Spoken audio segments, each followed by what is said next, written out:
ఓం శాంతి. ఈరోజు మురళి 18/11/2024. 18/11/2024. మధురమైన పిల్లలారా, బాబా అవినాశీ వైద్యుడు. వారు ఒకే మహామంత్రముతో మీ అన్ని దుఃఖాలని దూరం చేస్తున్నారు.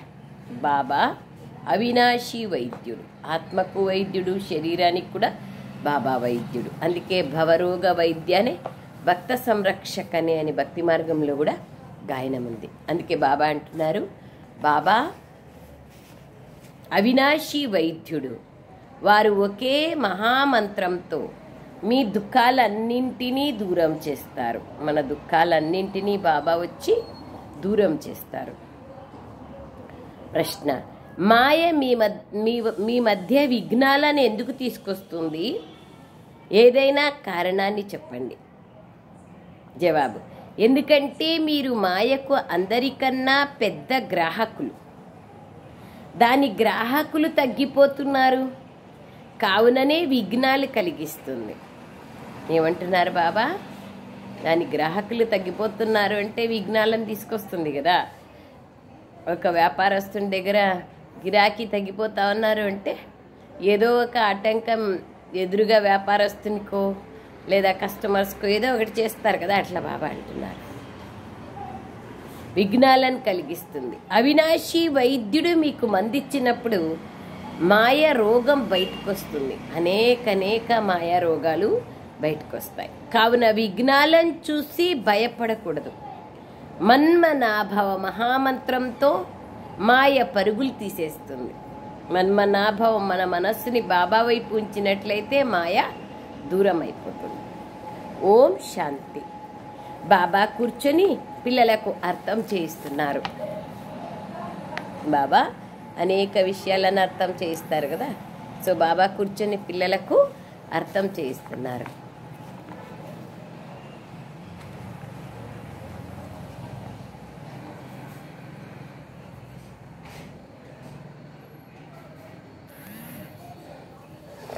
బాబా ఏమని అర్థం చేయిస్తున్నారు?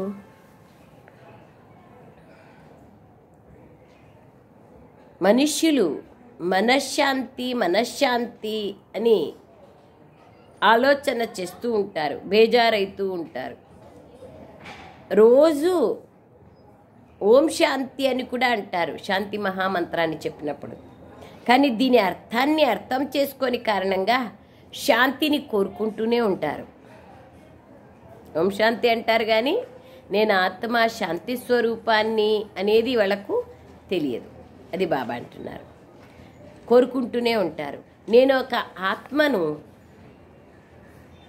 అనగా నేను సైలెన్స్ అని కూడా అంటారు.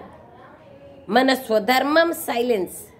మన స్వధర్మమే శాంతి అయినప్పుడు మరి శాంతిని ఎందుకు అడుగుతున్నారు? శాంతి కావాలి అని అర్థం చేసుకొని కారణంగా మళ్ళీ అడుగుతూనే ఉంటారు. ఇది రావణ రాజ్యం అని మీరు అర్థం చేసుకున్నారు. కానీ రావణుడు మొత్తం ప్రపంచానికి మరియు విశేషంగా భారతదేశానికి శత్రువైనారు. అందుకే రావణ్ణి కాల్చుతూ ఉంటారు. ఇది కూడా తెలియదు.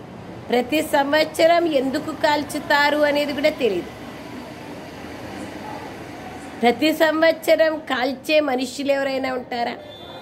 అందులోనూ జన్మాంతరాలు కల్పకల్పాంతరాలు రావణాసుని కాల్చుతూనే వచ్చారు. ఎందుకంటే అతడు మీకు చాలా పెద్ద శత్రువు. పంచవికారాల్లో అందరూ చిక్కుకొని ఉన్నారు. అసలు తమ జన్మయే భ్రష్టాచారంతో జరుగుతుంది, రావణాసురుని జన్మ. కావున ఇది రావణ రాజ్యం. ఈ సమయంలో అపారమైన దుఃఖం ఉంది. దీనికి నిమిత్తులు ఎవరు? వికారాలు, రావణుడు. దుఃఖం ఏ కారణంగా వస్తుంది? ఇది ఎవ్వరికీ తెలియదు. డబ్బులు లేవు అందుకే దుఃఖము, జనాభా పెరిగిపోతుంది అందుకే దుఃఖం అనుకుంటారు. కానీ వికారాల కారణంగా దుఃఖం వస్తుందని ఎవరికీ తెలియదు. అసలు ఈ రాజ్యమే రావణ రాజ్యం. అందరికన్నా పెద్ద శత్రువు ఇతడే.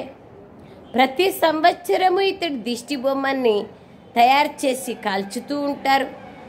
దినప్రతిదినము ఇంకా పెద్దగా తయారు చేస్తూనే ఉంటారు. ఎందుకు? ఎంత మనలో వికారాలు పెరిగే కొద్దీ అంత పెంచుతూనే ఉంటారు. దుఃఖము కూడా పెరిగిపోతుంది.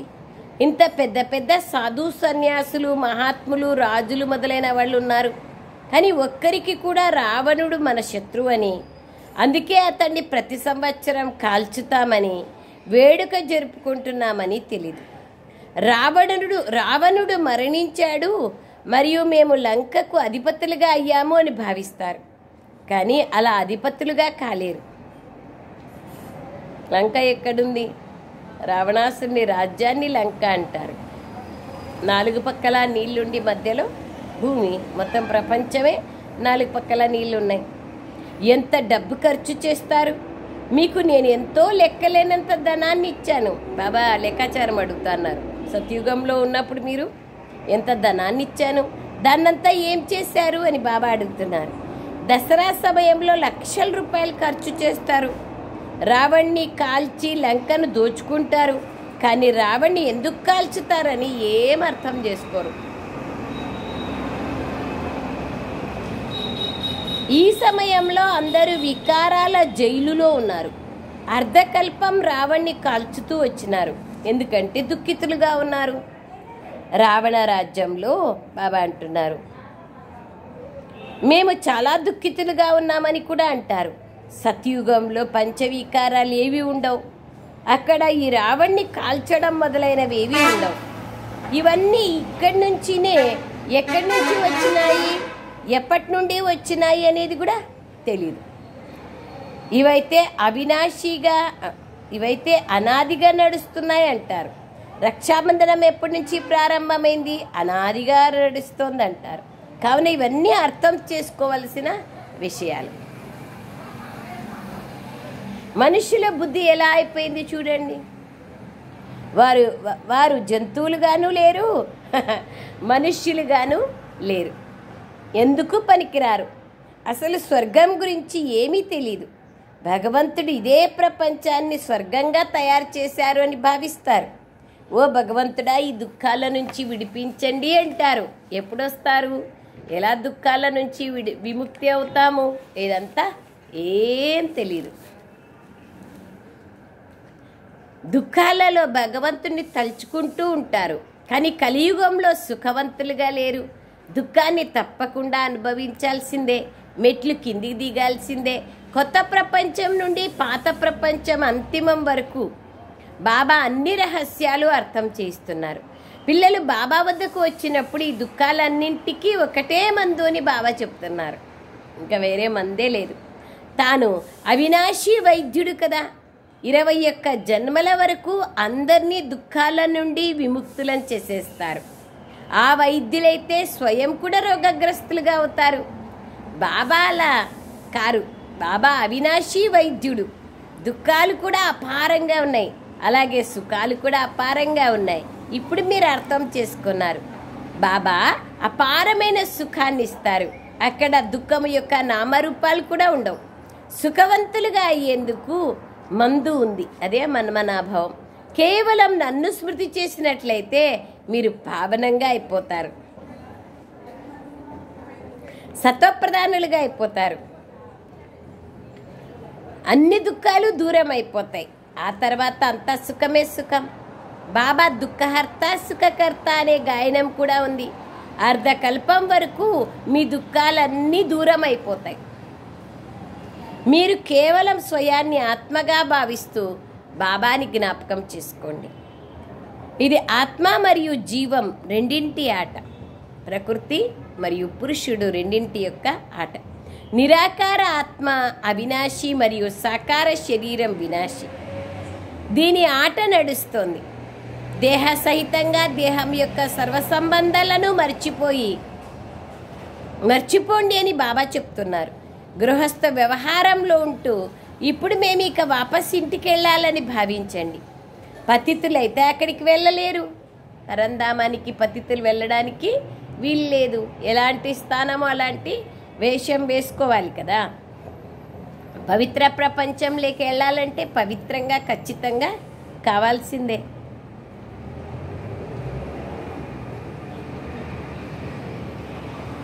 బాబా అంటున్నారు, పతితులు ఎక్కడికి వెళ్ళలేరు. కావున నన్నొక్కడనే స్మృతి చేసినట్లయితే బాబా అంటున్నారు, బాబాని ఎంత స్మృతి చేస్తామో అంత అన్ని దుఃఖాల నుంచి మనం దూరం అయిపోతాం, సత్వప్రధానులుగా అయిపోతారు. బాబా దగ్గర మందు ఉంది కదా, మన్మనాభవం. మాయ విఘ్నాలను తప్పకుండా కలిగిస్తుందని కూడా మీకు తెలుసు. మీరు రావణి యొక్క గ్రాహకులు. తన గ్రాహకులు వెళ్ళిపోతూ ఉంటే అది తప్పకుండా ఇబ్బంది ఇస్తుంది. ఇది చదువు, ఇది మందేమీ కాదు అని బాబా అర్థం చేస్తున్నారు. స్మృతి యాత్రయే మందు. ఈ ఒక్క మందు ద్వారా మీ దుఃఖాలన్నీ దూరం అయిపోతాయి. అది నన్ను నిరంతరం స్మృతి చేసే పురుషార్థం చేస్తే దూరం అవుతాయి. డైరెక్ట్గా చెప్తున్నారు బాబా. భక్తి మార్గంలో అలా ఎంతోమంది ఉన్నారు. వారు నోరు నడుస్తూనే ఉంటుంది, మంత్రాన్ని ఉచ్చారణ చేస్తూనే ఉంటారు. ఏదో ఒక మంత్రాన్ని, రామనామాన్ని జపిస్తూనే ఉంటారు, అజపం. వారికి గురువు ద్వారా మంత్రం లభిస్తుంది. ఇన్నిసార్లు మీరు రోజు జపించాలి అంటారు. దాన్ని రామనామ మాలను జపించడం అంటారు. బాబా అంటారు, దీన్నే రామనామ దానమని కూడా అంటారు, రామకోటి దానం. ఇటువంటి సంస్థలు ఎన్నో తయారయ్యాయి. రామనామాన్ని జపిస్తూ ఉంటే ఎవరు పోట్లాటలు మొదలైనవి చెయ్యరు, బిజీగా ఉంటారు. ఎవరైనా ఏమైనా అన్నా జవాబు ఇవ్వరు. ఇలా చాలా కొద్దిమందే చేస్తారు. కానీ ఇక్కడ అలా నోటి ద్వారా రామరామ అనాల్సిన అవసరం లేదు. ఇది అజపం. కేవలం తండ్రిని స్మృతి చేస్తూ ఉండండి. నేను రావణ్ణేమీ కాదు. రాముడు త్రేతాయుగం యొక్క రాజు. అతడి రాజ్యం ఉండేది. అతన్ని జపించేది ఏం లాభం? భక్తి మార్గంలో ఇవన్నీ స్మృతి చేస్తూ, పూజ చేస్తూ ఇంకా మెట్లు కింది దిగుతూనే వచ్చినారు. ఎందుకంటే అవన్నీ అసత్యమైనవి, యథార్థమైనవి. సత్యమైన వారు ఒక్క బాబానే. వారు కూర్చొని పిల్లలైన మీకు అర్థం చేస్తున్నారు. ఇది బయటకు వచ్చే మార్గం. బాబా అంటున్నారు, బయటకు వచ్చే మార్గం తెలియనటువంటి ఆట చెప్తారు కదా. అక్కడ అభిమన్యుని యొక్క చక్రవ్యూహం. అభిమానం లేక ఎవరైతే వస్తారో వాళ్ళే చక్రవ్యూహంలో చిక్కుకొని ఏమీ తెలియకోకుండా అయిపోతారు. మళ్ళీ బాబా వచ్చేది మాత్రం తెలుసు, కానీ పోయే మార్గం తెలీదు. బాబా వచ్చి చెప్తారు. ఏ తండ్రినైతే ఇంత అనంతమైన వారసత్వం తండ్రి నుండి లభిస్తుందో వారిని స్మృతి చేసినట్లయితే దుఃఖం సమాప్తమవుతుంది. మీ ముఖము కూడా ప్రకాశిస్తూ పోతుంది. సంతోషంలో ముఖం వికసిస్తుంది. ముఖం పైన ఆనందము యొక్క చిరునవ్వు వచ్చేస్తుంది. తండ్రిని స్మృతి చేయడం ద్వారా మనం ఈ విధంగా అవుతామని మీకు తెలుసు. అర్ధకల్పం కోసం మన దుఃఖాలన్నీ దూరం అయిపోతాయి. బాబా కొత్త కృపను చూపిస్తారని కాదు, అలా జరగదు. ఇది చదువు. ఎవరు బాగా చదువుకుంటే వాళ్ళకి లభిస్తుంది, కానీ ఇక్కడ బాబా కృపా దయ చూపించే మాట లేదు. మనం తండ్రిని ఎంతగా స్మృతి చేస్తే అంతగా సత్వప్రధానులుగా అయిపోతాం. ఈ లక్ష్మీనారాయణులు విశ్వాధిపతులు. వారెంత హర్షితముఖులుగా ఉన్నారు. మీరు అలా అవ్వాలి. అనంతమైన తండ్రిని స్మృతి చేస్తే లోపల ఎంతో సంతోషం ఉంటుంది. బాబా అంటున్నారు, బాబా సంతోషానికి సాగర్లు కదా, ఆనందానికి సాగర్లు. ఆయన ఎంత స్మృతి చేస్తే అంత మనకి కూడా అపారమైన ఆనందం అనేది లభిస్తుంది. మనం మళ్ళీ విశ్వాధిపతులుగా అవుతాం.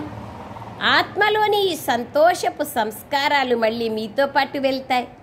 మళ్ళీ మెల్లమెల్లగా తగ్గిపోతూ వస్తాయి. జండమండ చక్రాల్లోకొచ్చి తగ్గిపోతూ వస్తాయి. ఈ సమయంలో మిమ్మల్ని మాయ ఎంతగానో పరితపింపచేసింది. మీ స్మృతిని మరిపించేందుకు మాయ ప్రయత్నిస్తూ ఉంటుంది. ఎల్లప్పుడూ ఇలా హర్షితముఖులుగా ఉండలేరు. తప్పకుండా ఏదో సమయంలో గుట్కలు మింగుతూ ఉంటారు. అప్ అండ్ డౌన్ కదా. మనుషులు రోగగ్రస్తులుగా అయినప్పుడు వారికి శివబాబాను స్మృతి చేయమని చెప్తూ ఉంటారు. కానీ శివబాబా ఎవరనేది కూడా ఎవరికీ తెలియదు. ఎందుకు స్మృతి చేస్తారు? తండ్రిని స్మృతి చేయడం ద్వారా మనము తమోప్రధానం నుండి సత్వప్రధానంగా అవుతామని మీకు తెలుసు. దేవీ దేవతలు సత్వప్రధానులుగా ఉన్నారు కదా. దానిని దైవీ ప్రపంచం అని అనడం జరుగుతుంది.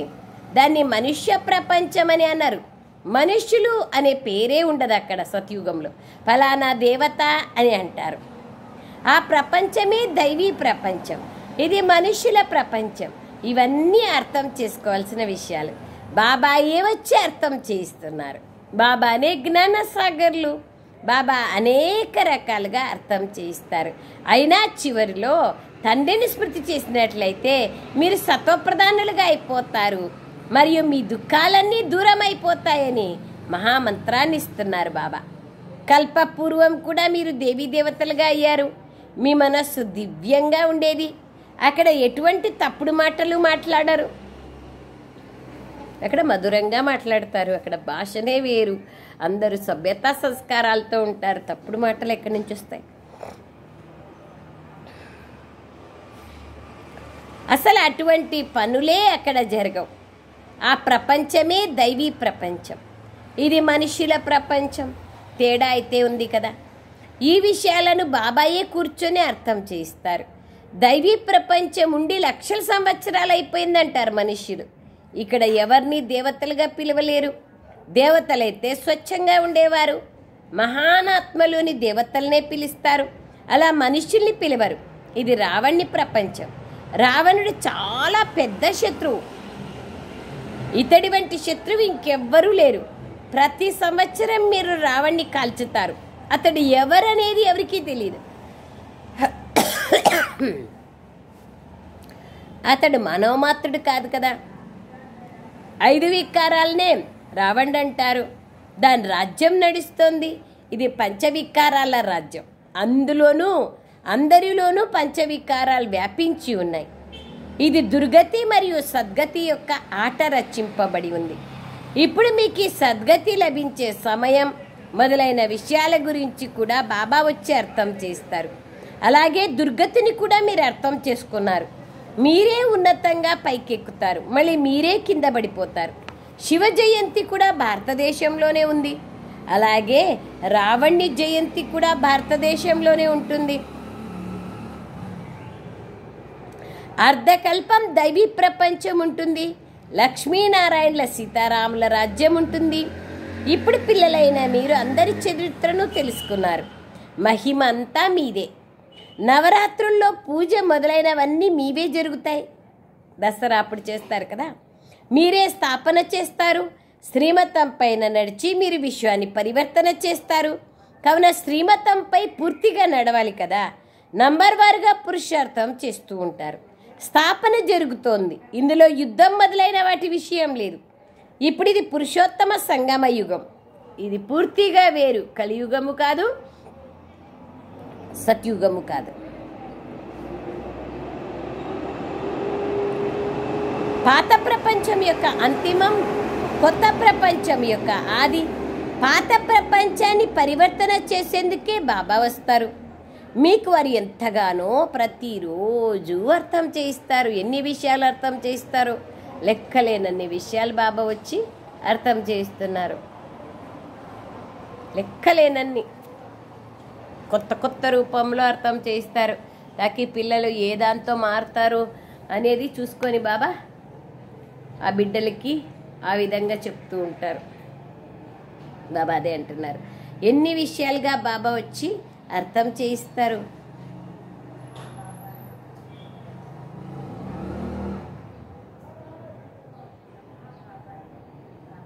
మొదలైన విషయాల గురించి కూడా బాబా అర్థం చేయిస్తారు. అలాగే దుర్గతి గురించి కూడా అర్థం చేయించారు. మీరే ఉన్నతంగా పైకెక్కుతారు, మళ్ళీ మీరే కింద పడిపోతారు. శివ జయంతిని కూడా భారతదేశంలో వైభవంగా ఆచరిస్తారు. అలాగే రావణి జయంతిని కూడా ఆచరిస్తారు.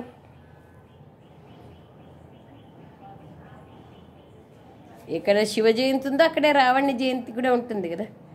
రావణి జయంతిని ఆచరించేది ఏముంటుంది? జరుగుతుంది అంతే. అర్ధకల్పం దైవీ ప్రపంచం ఉంటుంది. లక్ష్మీనారాయణలు సీతారాముల రాజ్యం ఉంటుంది. పిల్లలైన మీరు అందరి చరిత్రను తెలుసుకున్నారు. యథార్థంగా తెలుసుకున్నాం బాబా అంటున్నారు. అందరి చరిత్ర తెలుసుకున్నప్పుడే మనము పూర్తిగా మనస్సును ప్రశాంతంగా చేసుకొని డ్రామా యొక్క పట్టాలపైన నడిపించగలుగుతాం కదా.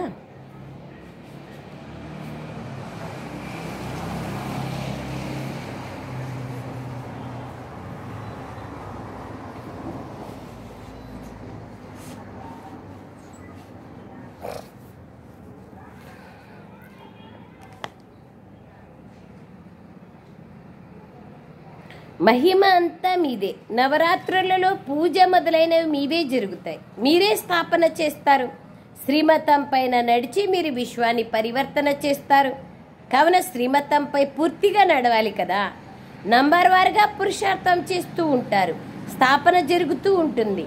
ఇందులో యుద్ధం మొదలైన వాటి విషయం ఏది లేదు. ఇప్పుడు ఈ పురుషోత్తమ సంగమ యుగం పూర్తిగా వేరు అని మీరు అర్థం చేసుకున్నారు. పాత ప్రపంచం అంతిమం, కొత్త ప్రపంచం యొక్క ఆది. పాత ప్రపంచాన్ని పరివర్తన చేసేందుకే బాబా వచ్చారు. మీకు వారు ఎంతగానో అర్థం చేస్తారు, కానీ మర్చిపోయేవారు కూడా ఎంతోమంది ఉన్నారు. భాషణ చేసిన తర్వాత ఈ విషయాలను అర్థం చేస్తే బాగుండేది అని గుర్తుకొస్తుంది. ఖచ్చితంగా కల్పకల్పము ఏ విధంగా స్థాపన జరిగిందో అలాగే జరుగుతూ ఉంటుంది. ఎవరు ఏ పదవిని పొందారో వారు మరీ అదే పదవిని పొందుతారు. అందరూ ఒకే విధమైన పదవిని పొందలేరు కదా. నంబర్ వారు ఉన్నారు, ఉన్నతోన్నతమైన పదవిని పొందేవారు ఉన్నారు, అలాగే తక్కువలో తక్కువ పదవిని పొందేవారు ఉన్నారు.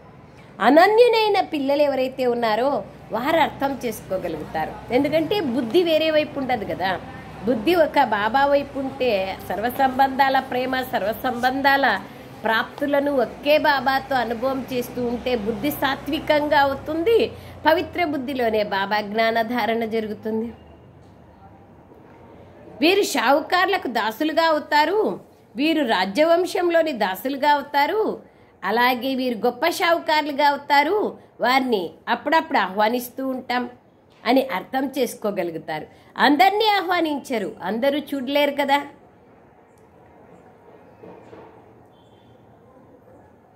రాజ్యవంశము కారోబారం అంత కారోనేషను అందరూ వచ్చి చూడరు కదా. సో బాబా అంటున్నారు అందరినీ ఆహ్వానించరు. బాబా కూడా బ్రహ్మముఖము ద్వారానే అర్థం చేయిస్తారు. అందరూ సముఖంగా కూర్చొని చూడలేరు కదా. ఇప్పుడు మీరు సముఖంగా కూర్చున్నారు, పవిత్రంగా అయ్యారు. అపవిత్రులు ఎవరైతే ఇక్కడికి వచ్చి కూర్చుంటారో, ఎంతో కొంత వింటారో, వారు మళ్ళీ దేవతలుగా అవుతారు. అయినా ఎంతో కొంత వింటే దాని ప్రభావం పడుతుంది, వినకపోతే రానే రారు. కావున ముఖ్యమైన విషయం మన్మనాభవ. ఈ ఒక్క మంత్రం ద్వారా మీ దుఃఖాలన్నీ దూరం అయిపోతాయి. మన్మనాభవ అని బాబా అంటున్నారు. మళ్ళీ టీచర్గా ఈ మధ్యాజీభవ అంటారు. వీరు తండ్రి, టీచర్ మరియు గురువు కూడా. ముగ్గురు గుర్తున్న చాలా హర్షితముఖమైన స్థితి ఉంటుంది. బాబాయే చదివిస్తున్నారు, బాబాయే తమ తోడుగా తీసుకెళ్తారు. మరి ఇటువంటి తండ్రిని ఎంతగా స్మృతి చేయాలి. భక్తి మార్గంలో తండ్రి గురించి ఎవ్వరికీ తెలీదు. తను భగవంతుడు, మనందరం సోదరులం అన్నది మాత్రం తెలుసు. తండ్రి నుండి ఏం లభిస్తుంది ఇది ఎవ్వరికీ తెలియదు. ఇప్పుడు మీకు తండ్రి ఒక్కరేనని, వారికి పిల్లలైన మనమంతా సోదరులమని తెలుసు. ఇది అనంతమైన విషయం కదా. వారి పిల్లలందరికీ టీచర్గా చదివిస్తున్నారు. మళ్ళీ అందరి లెక్కాచారాలను తీర్చి తిరిగి తీసుకెళ్తారు పవిత్రంగా చేసి. ఈ చిచి ప్రపంచం నుండి ఇప్పుడు వాపస్ ఇంటికి వెళ్ళాలి. కొత్త ప్రపంచంలోకి వచ్చేందుకు వారు మిమ్మల్ని అర్హులుగా తయారు చేస్తున్నారు. ఎవరెవరైతే అర్హులుగా అవుతారో వారు సత్యుగంలోకి తప్పక వస్తారు. అచ్చా, मीठे मीठे सिखलदे बच्चों प्रति माता पिता बाप दादा का याद प्यार और गुड मॉर्निंग. रूहानी बाप की रूहानी बच्चों को नमस्ते. हम रूहानी बच्चों की रूहानी माता पिता बाप दादा को याद प्यार गुड मॉर्निंग और नमस्ते नमस्ते नमस्ते बाबा नमस्ते. थैंक यू बाबा. సారాంశం, మీ స్థితిని సదా ఏకరసంగా మరియు హర్షితముఖులుగా చేసుకునేందుకు తండ్రిని, టీచర్ని, సద్గురువుని ముగ్గురిని స్మృతి చేయాలి. ఇక్కడి నుండే సంతోషపు సంస్కారాలను నింపుకోవాలి. వారసత్వం యొక్క స్మృతి ద్వారా మీ ముఖం సదా ప్రకాశిస్తూ ఉండాలి.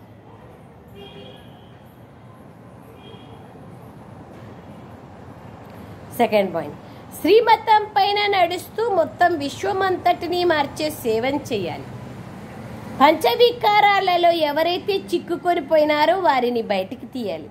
తమ స్వధర్మం యొక్క పరిచయాన్ని ఇవ్వాలి. వరదానం, సర్వుల పట్ల తమ దృష్టి మరియు భావనను ప్రియంగా ఉంచుకునే సర్వులకు ప్రియమైన ఫరిస్తాలుగా కండి. అందరికీ ప్రియము, అందరికీ భిన్నము ఫరిస్తాలు. న్యారా ప్యారా.